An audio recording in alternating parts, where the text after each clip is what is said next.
আসসালামু আলাইকুম আফা, কেমন আছেন? ওয়ালাইকুম সালাম। ভালো আছি স্যার। কি মনে কইরা হ্যাঁ বাড়িতে গেছেন না? আফা, আমি তো আপনার বলে গেছিলাম যে 15 তারিখের কিস্তিটা 9 তারিখে নিব। তো আফা, কিস্তিটা দিয়া যান, দিয়া নিয়ে যান, সমস্যা নাই। আমরা তো ছুটিতে যাবো, বাড়িতে যাবো, আপনার কিস্তিটা দিলে যেতে পারবো আর কি। স্যার আমি তো আপনার আগে বলছিলাম যে এদের পরে নিতেন। বলছি আমি তো বলছি বাচ্চার বাপ তো এই মাসে বেতনও না পাইছে না। আপনার আমার কোনো কিস্তি ক্যাপ আছে? আপনার বলছি এদের পরে এসেন আপনি হয়ে দিচ্ছেন। আমি অনেক জায়গায় যাবো স্যার, কি করবেন তাড়াতাড়ি করেন। আফা, কথা তো একটু মানে কি কমো, আপনারা বলতেছেন, আপনি বলতেছেন যে আপনার স্বামী বেতন পাইছে না। ঈদের মাঝে বিদেশিরা, আপনার স্বামী তাই সৌদি আরব বেতন পাইছে না, এরা তো মুসলিম কান্ট্রি, কইলে কি হইব? বেতন পাইছে না মানে বেতন ফাঁকা না ফাঁকা পাঁচে আমরা ম্যানেজ করে আমরা কিস্তিটা দেন।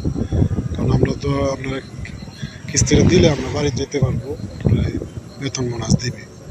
আপনার এই দিন বুঝাই কয়ে গেলাম, এরপরে আপা আপনি বুঝলেন না, এটা কোনো কথা? স্যার অতলা কথা ভালো লাগে না। আপনারা বলছি যে এদের পরে পাইবেন এটুই রাখতো।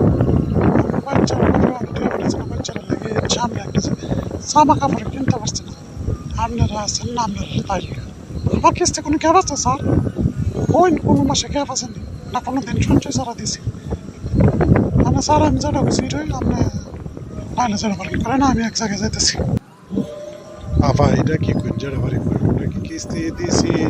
আপনারা আগে বলছি যে আপনাদের কোনো বন্ধ টন্ধ থাকলে 1 সপ্তাহ আগে দিতে হয়, বা কোনো কারণে একদিনের বন্ধ থাকলে এর আগের দিন দিতে হয়। এটা তো আপনার বললে ঋণ দিছে, মানে আপনি 3য় নম্বর কিস্তির মেঝে আপনি এইসব কথাবার্তা বলা শুরু করছেন।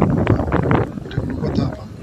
আপনার স্বামী বেতন পাইছে না, আপনি বাচ্চারা কাপড় কিনে দেন না করছেন, আর আপনি তো যাইতেছেন মার্কেটে, বুঝে যেতেছে, আপনি আবার এই কথা বলেন কেন? আমি বলছি ঈদের পরে টাকা নিয়েন, বেচতে কথা বললেন না। আমি মার্কেটে যাইতেছি না, কই যাইতেছি এটা আমারটা আমি জানি।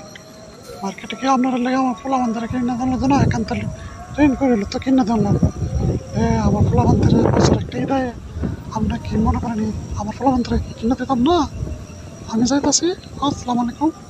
আপনি যদি বসারও চেয়ার এসে বসেন। আফা, আফা, আফা, প্লিজ একটু দাঁড়ান আফা, প্লিজ। আফা, আমার কথাটা শুনেন আফা। পরে পরে আচ্ছা ঠিক আছে, আমি যেতেছি গা। স্যার আপনার সাথে আপনি ঈদের পরে আসেন, আপনার টাকা আপনি সময় মতো পাইবেন। ঠিক আছে ঠিক আছে ভাই, আমি টেনশন না, আমার জন্য রিস্কা দাঁড়ায় রয়েছি।